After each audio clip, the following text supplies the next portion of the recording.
Venäjän keisarikunta ja Japani kävivät sodan, joka alkoi helmikuussa 1904 ja se kesti puolisentoista vuotta päättyen syyskuussa 1905. Se johti merkittävään yhteiskunnalliseen kuohuntaan kautta koko Venäjän keisarikunnan.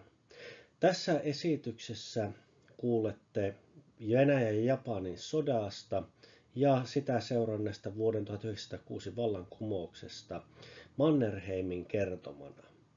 Hän oli saanut siirron vuonna 1904 Pietarin upseeriratsukouluun ja hän oli juuri aloittanut siellä, kun sota syttyi. Tarkoitukseni ei kuitenkaan ollut luopua varsinaista sotilasurasta. Kohta ratsumestariksi tultuani annoin 1903 komennusta takaisin armeijaan. Chevalier-kaarti saattoi tuskin tarjota minulle enää mitään uutta, joten pyysin ja sain siirron Pietarin upseeriratsuväen kouluun, jossa jouduin niin sanottuun mallieskadronan päälliköksi. Tämä oli haluttu toimi, koska eskadronan päälliköllä oli melko itsenäinen asema sekä rykmentin komentajan oikeudet ja palkka. Koulu oli ratsuväen upseerien sekä teknillinen että taktillinen opetuslaitos, ja sitä johti jo silloin kuuluisa ratsuväen kenraali Brusilov, joka sitten niitti mainetta sotapäällikkönä ensimmäisessä maailmansodassa. Hän oli valpas ja ankara esimies, joka vaati paljon alaisiltaan, mutta antoi heille myös monta hyvää opetusta. Hänen sotapelinsä ja maastoharjoituksensa olivat suunnittelultaan ja suoritukseltaan mallikelpoisia ja kiinnostavia. Ilokseni sai siellä myös uudelleen kosketuksen James Phillisiin, miehen, joka oli nykyaikaisen kouluratsastuksen alalla suurimpia auktoriteetteja. Hän oli ennen ollut opettajana ja jatkonut toimintansa ratsuväen koulussa. Palveluni upseeri ratsuväen koulussa keskeytti Venäjän Japanin sota, johon ilmoittauduin vapaaehtoisena. Kenraali Brusilov, joka ei hyväksynyt tätä tekoani ja piti turhana osanottoa niin vähäpätöiseen sotaan, kehotti minua peruuttamaan ilmoittautumiseni.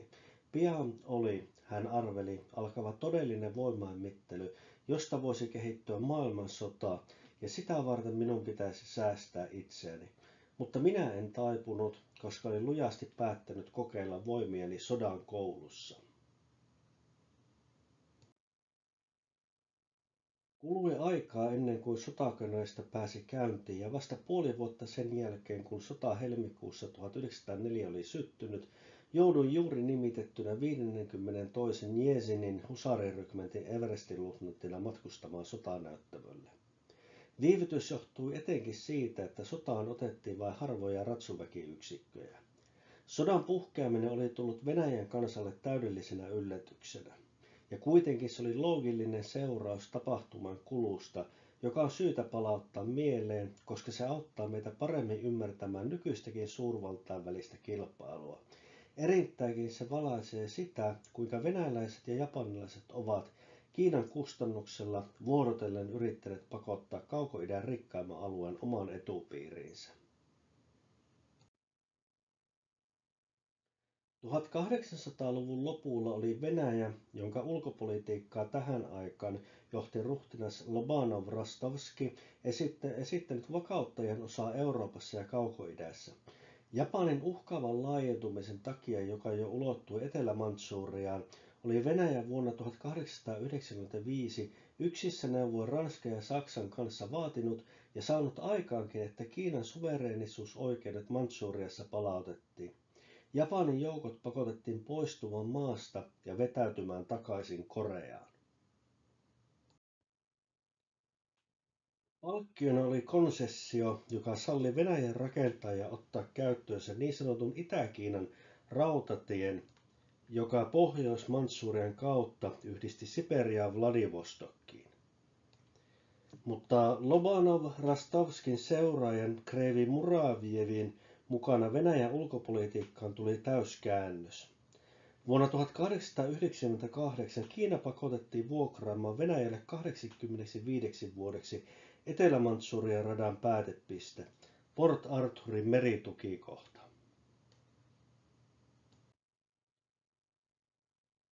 Sen oli myös suostuttava siihen, että mainittu linja yhdistettiin Silmukalla vastarakennettuun Itä-Kiinan rautatiehen. Kiinalaisten reaktio tähän ilmeni vuonna 1900 boksarikapinana, joka kohdistui kaikkia vieraita maahantunkijoita vastaan. Sen kukistaminen antoi Venäjälle mahdollisuuden koko Mantsurian miehittämiseen. Tosin Venäjän hallitus sitoutui evakuoimaan tämän alueen asteittain, mutta kun mitään sen suuntaista ei tehty, oli japanilaisilla täysi syy epäillä Venäjän suunnitteleva iskua Koreaa vastaan. Erimielisyydet kärjistyvät vuosi vuodelta. Sanottavaa merkitystä ei annettu sen paremmin Japanin nooteille kuin sille seikalle, että Englanti peläten Venäjän tunkeutumista Intiaan teki vuonna 1902 liiton Japanin kanssa. Venäjällä elettiin yhä siinä uskossa, että viime vuosien helposti saavutetut diplomaattiset menestykset olivat pysyviä. Joulukuun lopussa 1903 tsaarin oleskellessa perheineen Spalan metsästyslinnassa Puolassa Japanin suurlähettiläs antoi nootin, jossa toistettiin Japanin aikaisempi ehdotus, että Kaukoidän etupiirit jaettaisiin Mantsuria Venäjälle, Korea Japanille. Vastausta noottiin vaadittiin viimeistään 7. tammikuuta. Ulkoministeri kreivi Lambsdorff päätti heti matkustaa Spalaan esitelläkseen nootin keisarille, mutta matka lykkääntyi, kun tuli tieto, että perintöruhtinas oli saanut taas verenvuototautikohtauksensa. Sellaisten aikana oli hallitsijan puheille pääsy osoittautunut vaikeaksi, miltei mahdottomaksi. Viikot kuluivat, kärsimättömyys lisääntyi Tokiossa. Vasta helmikuussa ulkoministeri saattoi esitellä asian. Venäjän vastausnootti lienee ollut sen laatuinen, että japanilaisen saatuan ei enää ollut aihetta, saati moraalista oikeutta tarttua aseisiin. Sopuisaa vastausta oli kuitenkin edeltänyt erittäin ylimielinen Japanin esitysten käsittely. Ennen kuin vastausnoottia oli ehditty toimittaa perille, matkusti Japanin suurlähettiläs, joka tosin lienee ollut selvillä sen sisällyksestä, Saksaan. Japani oli päättänyt aloittaa vihollisuudet ja helmikuun 9. päivän vastaisena yönä 1904 tehtiin venäläinen laivasto Port Arthurin redillä vaarattomaksi ilman edelläkäypää sodanjulistusta. Japanin joukot ja tarpeet voitiin nyt laivata tarvitsematta pelätä häiritsemistä merellä, ja venäläiset varuskunnat Mantsuriassa olivat liian heikkoja uhatakseen japanilaisten lujaa sillanpäätä Koreassa. Uusi katastrofi poisti pian sen jälkeen lopullisesti pelistä Venäjän Tyynenmeren laivaston. Amiraali Makarovin lippulaiva Petropavlovsk ajoi miinaan ja vei mukanaan syvyyteen tämän Venäjän laivaston etevimmän amiraalin sekä lähes 1000 miestä. Yksi 3 hengissä selvinneestä oli tsaarin serkku suuriruhtinas Kirill. Hänen ihmeellinen pelastuksensa oli monen mielestä korkeampien voimien ansiota, jotka mukaan olivat valinneet hänet suorittamaan Venäjän valtakunnassa suuria tehtäviä. Vaikka tämä onnettomuus synnytti suurta katkeruutta kaikissa yhteiskuntaluokissa, tunnelma oli melko teennäinen eikä oikein vaikuttanut korkean isänmaallisen innostuksen luomalta. Tsaari sai tosin eräiden kansalaispiirien taholta Pietarissa osakseen isänmaallisia laulutervehdyksiä, mutta varsinaisia kansan mielipiteen ilmauksia ei syntynyt, mikä ehkä johtui sotanäyttämön kaukaisuudesta ja vastustajan voimavarojen väheksymisestä. Sitä paitsi Venäjän kaukoidän intressien tuntemus sekä ymmärtämys niitä kohtaan oli yleensäkin vähäinen. Huolettamalle tunnelmalle oli hyvin kuvaavaa, että joukkojen ja yksityisten lähtiessä rintamalle harvoin vuodatettiin kyyneleitä. Tämä uusi siirtomaasota olisi kyllä pian ohi, arveltiin, ja pikku japanilaiset kukistettu. On huomattavaa, että myös Venäjän yleisesikunta, kuten sittemmin ilmeni, oli aliarvioinut Japanin armeijan voiman ja Japanin kansan isänmaallisen mielenlaadun. Niinpä Venäjän Tokiossa oleva sotilasasiamies oli muutamaa vuotta ennen sodan puhkeamista raportissaan lausunut, että kestää ehkä vuosisatoja ennen kuin Japanin armeija on sellaisella moraalisella perustalla, jollaisen eurooppalaisten armeijain organisaatio pohjautuu, tai saavuttaa edes heikoimman eurooppalaisen armeijan tason. Samanhenkisiä lausumia esiintyy myöhemmissäkin raporteissa. Ei kuitenkaan kestänyt kauan ennen kuin hallitukselle selvisi, että sota oli saamassa uhkaavan käänteen ja että 8000 kilometrin päässä sijaitsevalla sotanäyttämöllä ei ollut käytettävissä sitä armeijaa, jota ulkopolitiikka olisi vaatinut. Nyt Mantsuriaan oli siirrettävä joukkoja ja tarvikkeita yksiraiteista teknillisesti heikkoa rautatielinjaa pitkin. Lisäksi radan katkaisi Baikal-järvi, jonka kesäaikaan oli ylitettävä laivoilla, eikä se ollut helppoa, sillä järvi oli lauttauskohdalta 50 kilometrin levyinen ja uudelleenkuormaukset vaativat runsaasti aikaa. Talvella junat saattoivat ajaa jäätä myöten. Sodan myöhemmässä vaiheessa rakennettiin sentään rautatiesilmukka Baikalijärven ympäri. Kun vihdoin syyskuun alussa 1904 käväistyäni ensin Vladivostokissa ilmoittaudun uuteen rykmenttiini, oli juuri käyty Liaoyangin taistelu. Venäjän joukot oli taas pakotettu perääntymään linnoitettuihin asemiin Mukdenin eteläpuolelle.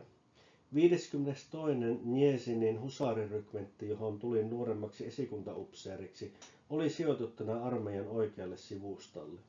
Sotanäyttämöllä joukot olivat sodan alusta lähtien saaneet odottamistaan odottaa vahvistuksia, ammuksia ja tarvikkeita. Toimettomuus vaikutti tuhoisesti sotamoraaliin. Sillä välin japanilaisilla oli täysi toimintavapaus. Venäläiset sen sijaan eivät kyenneet hankkimaan sitä itselleen koko sotaretken aikana. Niinpä venäläiset kokivat pelkkiä vastoinkäymisiä, jotka alkoivat japanilaisten pääsystä Jalujoen yli ja päättyivät Mukdenin kukistumiseen. Suurin syntipukki oli epäilettävä passiivinen ja epävarma ylipäällikkö, kenraali Kuropatkin, mutta suurta haittaa sodankäynnille oli myös johdon kaksijakoisuudesta. Kauko-idän käskynhaltija amiraali Aleksejevin ja ylipäällikön välisen valtuuksien raja ei ollut kyllin selvä. Siitä oli seurauksena, että nämä herrat sekaantuvat toistensa asioihin ja esittävät toisiaan vastaan syytöksiä keisarille. Muidenkin komentajien kesken esiintyi riitaisuutta ja juonien punontaa.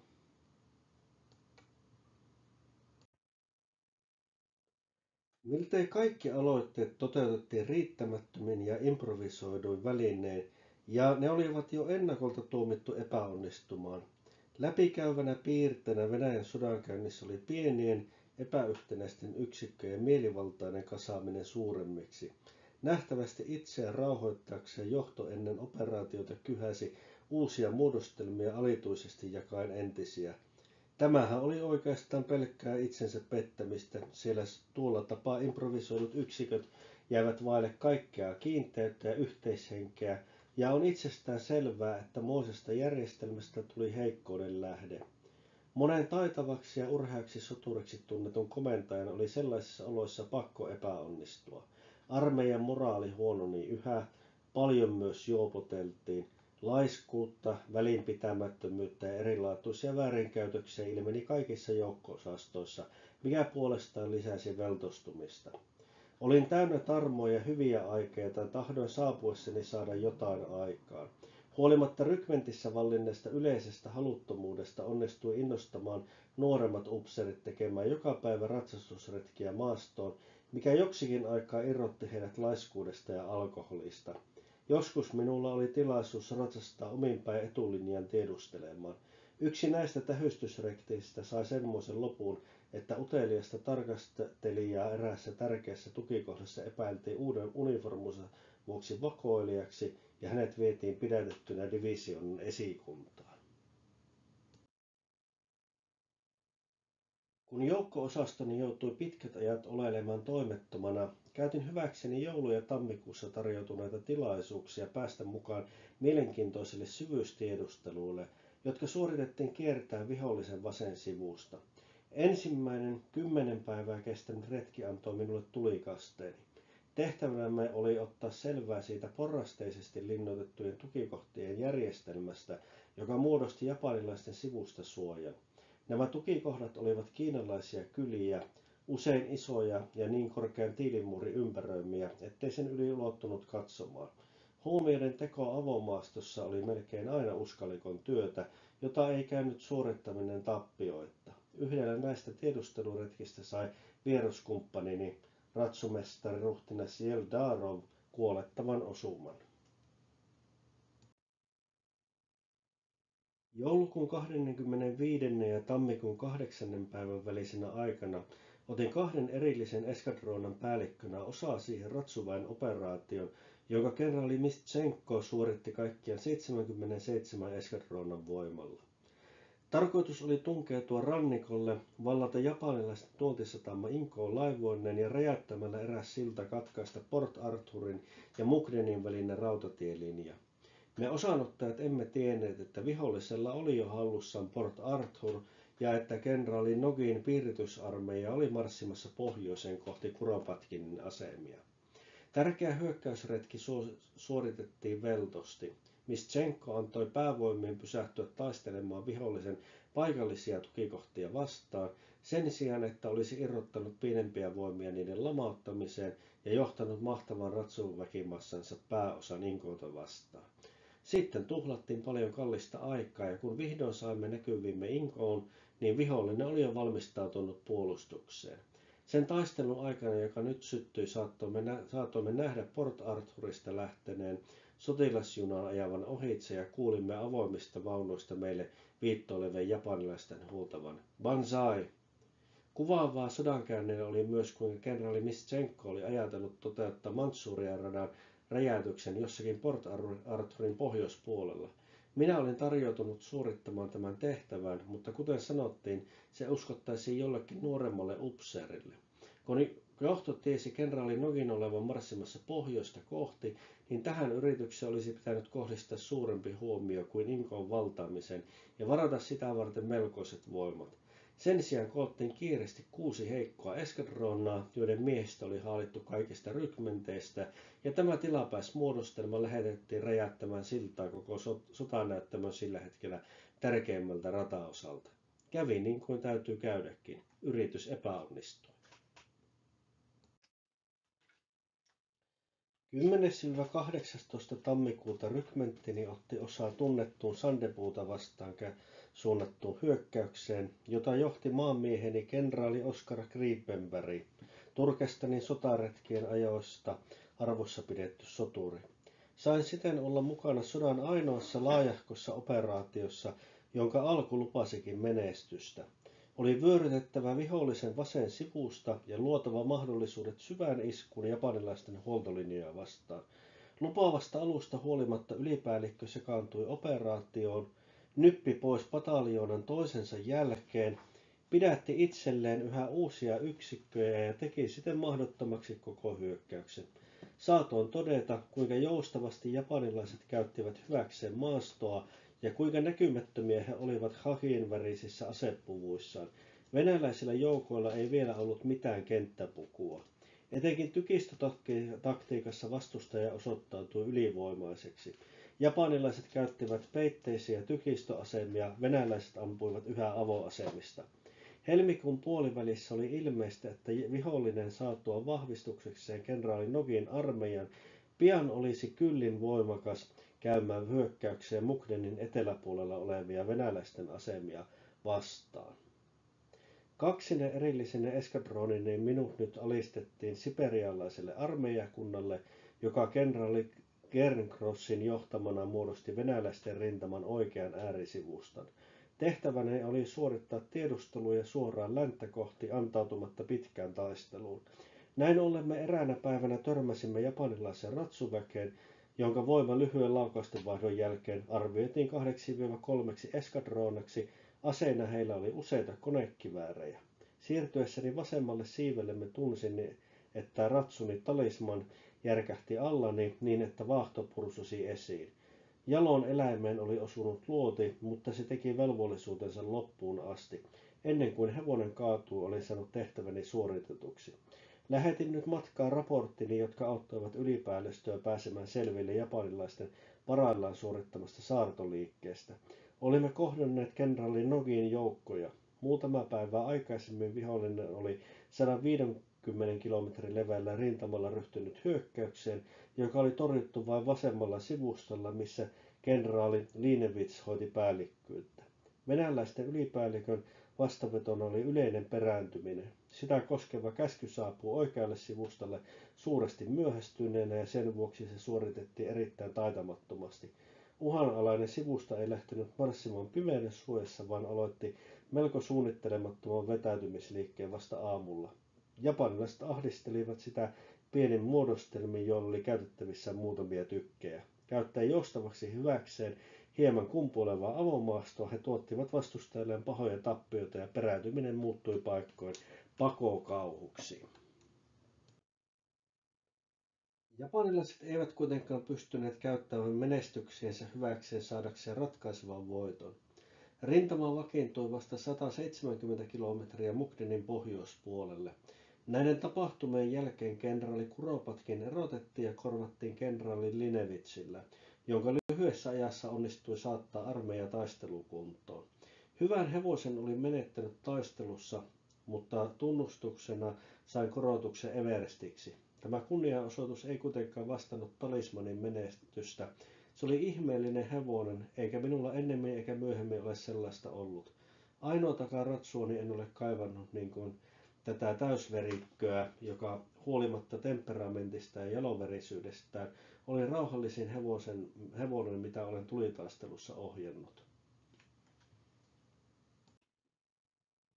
Mukdenin tappio oli lopettanut maaoperaatiot. Oltuani keskikorvan tulehduksen takia suomalaisen ambulanssin hoidettavana Gunsulinissa otin vielä rykmenttini kanssa osaa eräisiin tiedusteluihin sekä johdin keväällä 1952 Sotniaa käsittävän osaston kiinalaisia hunguuseja kauas sisäänmaahan vihollisen vasemman sivustan ohitse. Japanilaiset olivat ruvenneet käyttämään hunguuseja vakoina ja vahvistuksena, ja siinä he onnistuivatkin, koska tulivat hyvin toimeen näiden kanssa. Japanilaisten esikuvan mukaan venäläisetkin olivat panneet kokoon muutamia sellaisia sotnioita, mutta niiden taistelukelpoisuus oli vähäinen. Minun onnistui, huolimatta hunguusien vastahakoisuudesta kuriin, saada selville vihollisen ryhmitys ja murtautua saarroksesta, johon eräs japanilainen ratsuväen osasto oli meidät sulkenut. Maalla kärsityn tappion jälkeen seurasi toukokuun lopussa Tsushiman meritaistelu, jossa lokakuussa 1904 Libaosta lähtenyt Venäjän Itämeren laivasto kokonaan tuhottiin. Kesäkuun alussa tsaari hyväksyi Yhdysvaltain presidentin Theodore Rooseveltin esittämän välitystarjouksen. Olikin aika ryhtyä neuvottelemaan rauhasta, sillä pian kuohunta Venäjällä muuttui suoranaiseksi vallankumoukseksi. Tilinteosta Japanin kanssa odotettiin tulevan kova. Portsmouthin rauhassa, joka allekirjoitettiin 5. syyskuuta 1905, Venäjä kuitenkin selvisi vähällä. Japanin ainoaksi aluevoitoksi jäi Sahalinin saaren eteläosa. Venäjä puolestaan luopui Port Arthuria koskevista oikeuksistaan ja Etelä-Mantsurian ratakonsessiosta. Itä-Kiinan rataa koskevan toimiluvan Venäjä sai pitää. Japanin isännys Koreassa tunnustettiin, mitään vahingonkorvauksia ei myöskään määrätty. Kauko-idän tasapaino oli palautettu seuraavaksi 30 vuodeksi. Vakauttavana tekijänä oli silloin, kuten nykypäivänäkin, Yhdysvallat, jonka vaikutus rauhanteossa tuli ratkaisevaksi. On syytä niin ikään tähdentää sitä taitavuutta, jota Venäjän rauhanneuvottelukunnan johtaja, entinen rahaministeri Witte, osoitti ponnistellessaan maansa hyväksi. Kun olin lähtenyt mukaan vapaaehtoisena, enkä siis kuulunut rykmenttiin, ja kun esikuntaupseerin tarve oli vähentynyt, minut komennettiin marraskuussa 1905 takaisin Pietariin. Matkustin yhdessä 3 lomautetun nuoremman upseerin kanssa. Tehtyämme taivalta 30 vuorokautta läpi sekasortoisen Siperian pääsimme perille joulukuun lopussa. Matkamme varrella oli helppo todeta, että armeija oli hajannustilassa. Vapaus oli tulossa kaikkianne siinä muodossa, että sotamiehetkin tekivät mitä tahtoivat. Vallankumous oli levinnyt kauko-itää pitkin Siperian rautatietä. Asemat ja varikot olivat kapinoivien sotamiesten hallussa. Svoboda, vapaus, oli päivän tunnussana. Asemakomendantit olivat voimattomia, järjestyksenpitoa yrittävät ammuttiin. Kun juna höyrysi asemalle, ei ollut tietoa päästettäisiinkö se jatkamaan matkaa. Siitä voitiin esim. Ryöstää veturi, joka sitten kytkettiin johonkin sotilasjunaan. Kaikki halusivat kotiin niin pian kuin suinkin. Asemarakennuksia oli runneltu ja rautatieravintolat kolhittu rikki, joten ne olivat vailla henkilökuntaa eivätkä toimineet. Jos kunnon siperialaiseukot eivät olisi junan isommissa pysähdyspaikoissa latoneet tarjolle paistettuja kanoja ja pyitä, kovaksi keitettyjä munia, tuoretta voita, juustoa, maitoa, valtavan kokoisia valkoisia nisuleipiä ja mustia limppujaan, kaikkea tätä aitoa siperialaisen yltäkylläisesti olisi ollut uhkaamassa nälkäkuolema. Itse sotanäyttämöllä vallitsi hieman parempi järjestys, varsinkin kun vielä ei ollut muodostettu sotamiesneuvostoja, kuten tehtiin 12 vuotta myöhemmin. Mutta ei sielläkään oltu varmoja siitä, minä päivänä sotamiehet luopuisivat kaikenkurin tapaisestakin. Pietarin palatessani ilmapiiri oli siellä yhä edelleenkin levottomuuden ja eripuraisuuden kyllästämä. Tsaarin 30. lokakuuta 1904 antama julistus, jota sanottiin vapausmanifestiksi ja jossa luvattiin laajennetut kansalaisoikeudet ja vapaamielinen hallitusmuoto, ei ollut kyennyt estämään vallankumouksen hyökyaaltoa pyyhkäisemästä kautta valtakunnan. Nyt järjestys oli sentään palautettu ja monarkia pelastettu. Pietarissa ja Moskovassa sen olivat tehneet kaartin rykmentit, jotka eivät olleet ottaneet osaa sotaan, ja muualla maassa ratsuväkiosastot. Viimeksi esitetty väite vaikuttaneen leikinlaskulta, mutta saa yksinkertaisesti selityksen siitä, että hevosesta huolehtimeen vei ratsumiehen ajan ja esti häntä politikoimasta ja punomasta juonia. Vasta 1917 vuoden vallankumouksen jälkeen tuli tiedoksi, että keisari Nikolai II oli päivää ennen vapausmanifestiansa julistanut luopuvansa kruunusta veljensä suuriruhtinas Mikaeli hyväksi, mutta oli viime hetkessä peruuttanut luopumuksensa. Voidaan kysyä, mitä olisi tulevan kehityksen vaikuttanut, jos keisari jo silloin olisi irrottautunut siitä taakasta, joka oli hänelle ylivoimainen. 12 vuotta myöhemmin Nikolai II erosi, mutta silloin se oli jo liian myöhäistä. Venäjän Japanin sota oli ensimmäinen 5 sodastani. Olin lähtenyt mukaan koetellakseni voimieni sodan koulussa, ja tämä toive oli jotenkuten toteutunut. Se, joka halusi oppia näkemästä ja kuulemastaan, oli nyt päättyneessä sodassa päässyt oivaltamaan, kuinka ei pidä menetellä. Oli sitten kysymyksessä sodan edellisten vuosien diplomatia ja sotavalmius, tai itse sodan strategia ja taktiikka. Ja mikä tärkeämpää, Mantsurian sotaretki oli selvemmin kuin mikään aikaisempi kansain keskeinen voimankoitos osoittanut, että sota ei enää ollut vain armeijain asia, vaan koko kansakunnan. Siinä suhteessa olivat japanilaiset antaneet koko maailmalle ihailtavan näytteen yksimielisyydestä ja uhrautuvaisuudesta. Venäjän häviö ja siitä johtuneet sisäiset kouristukset, jotka järkyttivät keisarivallan perustuksia, vaikuttivat ratkaisella tavalla maailmanpolitiikkaan. Sen tärkeimpiä seurauksia oli, että Saksan johtajat 9 vuotta myöhemmin väheksyivät itäistä naapuriaan ja antautuivat kahden rintaman sotaan. Sodasta saamani paha reumatismi hankki minulle pitkän loman ja ilokseni pääsin taas käymään kotimaassa. Suomessakin puhalsivat uudet tuulet. Venäjän vallankumous oli antanut maallemme hengähdystauon taistelussa valtiollista sortoa vastaan, joka vuosisadan vaihteesta lähtien oli ilmennyt laittomina asevelvollisuuskutsuntoina, virastojen venäläistämisenä ja muina väkivaltaisuuksina. Muistettava on myös Suomen sotaväen lakkauttaminen. Keisari suuriruhtinas oli ahdingossaan peruuttanut osaan vihattuja venäläistämistoimenpiteitä, ja Suomen yhteiskunta sai nyt tilaisuuden toteuttaa välttämättömiä uudistuksia, jotka Venäjän valtiovalta oli tähän asti estänyt. Tärkein näistä oli kansanedustuslaitoksen uudistaminen, joka tarkoitti Ruotsin aikaisten säätyvaltiopäivien, Ruotsissa ne oli syrjäytetty jo vuonna 1866, korvaamista demokraattisella kansaneduskunnalla. Sukuni vapaaherrallisen haaran päämiehenä otin osaa viimeisiin vuonna 1906 säätyvaltiopäiviin, joilla kysymys edustuslaitoksen uudistamista ratkaistiin. Senaatin esityksen mukaan oli kaikkien ennen vaalivuotta 24 vuotta täyttäneiden kansalaisten miesten kuten naistenkin määrä saada äänioikeus. Asian käsittely edistyi hitaasti, mikä johtui enemmän työmenetelmistä kuin mielipiteiden eroavaisuudesta.